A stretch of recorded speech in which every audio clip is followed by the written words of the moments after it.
Aujourd'hui, nous allons explorer une question fascinante et souvent méconnue, le lien entre l'état émotionnel du maître et l'appétit du malinois.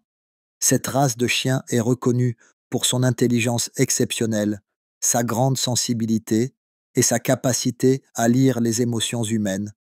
Mais peut-il réellement refuser de manger simplement parce que son maître est stressé? Pour le comprendre, nous allons remonter à l'histoire du Malinois, examiner des études sur le comportement canin et explorer des exemples concrets sans jamais inciter à des pratiques inadaptées qui pourraient nuire au bien-être de l'animal. Le Malinois fait partie des bergères belges, une race sélectionnée à la fin du 19e siècle en Belgique pour le travail aux côtés de l'homme dans la conduite et la protection des troupeaux. Très vite, il a été utilisé pour d'autres fonctions en raison de son obéissance et de sa réactivité. Notamment dans la police, l'armée et la recherche de personnes disparues, son intelligence et sa capacité à s'adapter aux ordres en font un chien particulièrement attentif à son environnement et aux états émotionnels de son maître, ce qui peut expliquer certaines réactions face au stress humain. La relation entre le stress du maître et le comportement alimentaire du chien a été étudiée dans plusieurs recherches scientifiques. Il a été démontré que les chiens, en particulier, ceux qui ont un lien étroit avec leurs propriétaires, sont capables de percevoir des signaux émotionnels subtils chez l'humain. Cela peut inclure des changements dans la posture, la voix, la respiration et même des variations hormonales comme l'augmentation du cortisol, une hormone du stress, lorsque le maître est tendu, préoccupé ou anxieux. Le chien peut réagir de différentes manières. Certains vont adopter des comportements de réconfort, comme se coller davantage à leur maître, tandis que d'autres peuvent montrer des signes d'inquiétude. Et parmi ces signes, une perte d'appétit peut être observée.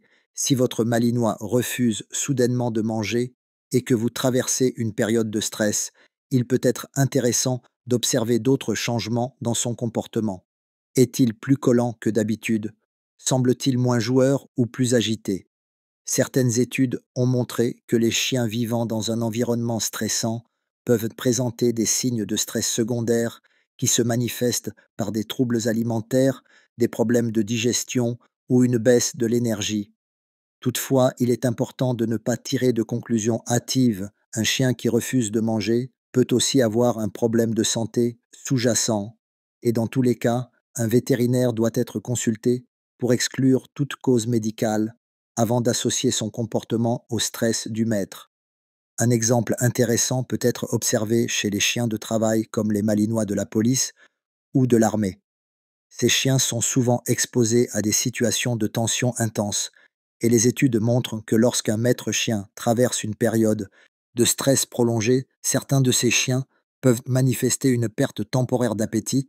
En revanche, lorsque ces chiens sont replacés dans un environnement plus serein et avec un autre maître moins stressé, leur appétit revient progressivement.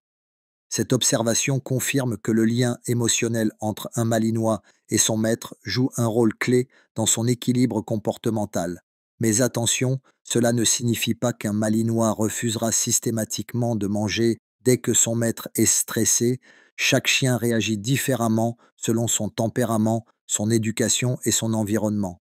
Si vous souhaitez mieux comprendre la relation entre votre état émotionnel et le comportement de votre malinois sans chercher à modifier quoi que ce soit, il peut être intéressant de tenir un journal de son alimentation. Notez les jours où il mange moins et essayez d'identifier des facteurs de stress potentiels dans votre quotidien. Cette méthode permet d'établir des corrélations sans pour autant modifier directement le comportement du chien et sans risque d'erreur d'interprétation de plus. Cela peut être un outil utile lors d'une consultation vétérinaire ou avec un éducateur canin spécialisé concernant les aspects de sécurité. Il est essentiel de rappeler qu'un chien qui refuse de manger sur une période prolongée doit toujours être examiné par un professionnel. Une perte d'appétit persistante peut être le signe d'un problème de santé plus grave et ne doit pas être uniquement attribué au stress du maître sans vérification médicale. Cette vidéo ne remplace en aucun cas l'avis d'un vétérinaire et ne vise pas à influencer les pratiques alimentaires des chiens. Toutes les informations partagées sont basées sur des observations générales et des études scientifiques sans promouvoir de solutions spécifiques qui pourraient être inadaptées à certains cas individuels. N'oubliez pas, restez connectés pour plus de vidéos. À bientôt.